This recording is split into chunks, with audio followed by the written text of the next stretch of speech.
Viewers, நாம் இப்போ ஆஸ்திரியாவில் இருக்கக்கூடிய மூணாவது பெரிய சிட்டியான சால்ஸ்பர்க் அப்படிங்கிற சிட்டிக்குள்ளே இருக்கிறோம். இது வந்து one of the ancient cities of Austria. இங்கே இருக்கிற பில்டிங்லாம் பார்த்தீங்கனாலே தெரியும், நிறைய ஓல்டு பில்டிங்ஸ் தான் இங்கே நிறையா இருக்குது. இது டூரிஸ்ட்டுங்க அதிகமாக வர்ற இடம். இங்கே மெயினாக என்னென்னு கேட்டிங்கன்னா, இங்கே ஒரு பெரிய கோட்டை இருக்குது. அந்த கோட்டையை வந்து நம்ம மேலே போய் பார்க்க போகிறோம். இது வந்து ஆக்சுவலாக பார்த்திங்கன்னா ஒரு மலையோட உச்சியில் இருக்குது இந்த கோட்டை. அதை இப்போ நம்ம போய் பார்க்க போகிறோம். அந்த கோட்டையோட என்ட்ரன்ஸுக்கு போகிற வழி இது. ரெண்டு பக்கமும் வந்து வெரி ஓல்டு பில்டிங்ஸ். ஒரு நேரோவான ஒரு மக்கள் நடந்து மட்டும் போகிறதுக்கு உண்டான ஒரு பாதை. அந்த பாதையை நோக்கி போகிறோம். மறுபடியும் பார்த்திங்கன்னா ஒரு ரெஸ்டாரண்ட்டு. அங்கே நடுவில் ஒரு சிலை இருக்குது. அது ஆக்சுவலாக யாருடைய சிலைங்கிறதுலாம் தெரியாது.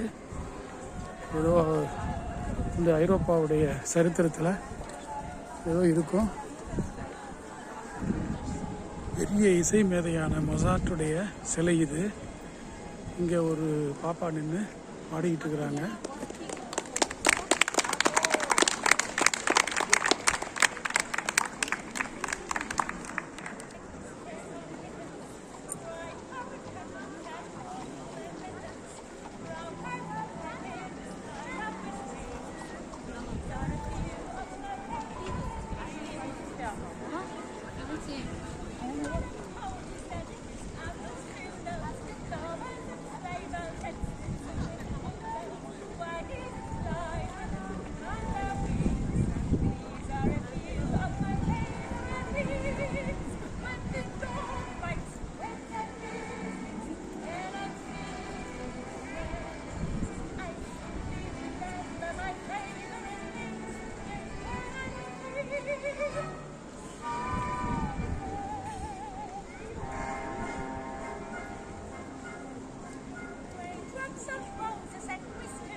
நான் சொன்ன கோட்டை கிட்ட வந்திருக்கிறோம்.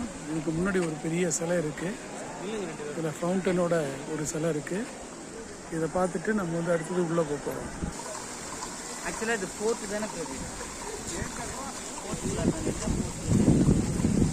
சால்ஸ்பர்கில் இருக்கக்கூடிய ஒரு சிலை இது. இதற்கு எதிரில் தான், இந்த பக்கத்தில் தான் வந்து அந்த ஃபோர்ட் இருக்குது. மேலே போகிறோம். நியூ மேலே போய் நீங்கள் பார்க்க போகிறது ஓல்டு. இந்த இடம்தான் வந்து ராஜாக்களுடைய அரண்மனை. இது வந்து புதிய அரண்மனையா. இதை ஒட்டி நம்ம பார்க்க போகிறது பழைய அரண்மனை. இந்த அரண்மனையோட செவுத்தில் இருக்கக்கூடிய வேலைப்பாடு இது. இந்த செவுத்தில் பார்த்தீங்கன்னா இதனுடைய சரித்திரம் பூராவும் இதில் டிஸ்பிளேல வச்சுருக்காங்க. அந்த ஓல்டு அரண்மனையோடைய முகப்பு தோற்றம் இதுதான். என்ட்ரன்ஸு 1628 கட்டப்பட்டது. 1628 774வது வருஷம் 1628 1950 வந்து இது இனாகரேட் பண்ணப்பட்டது.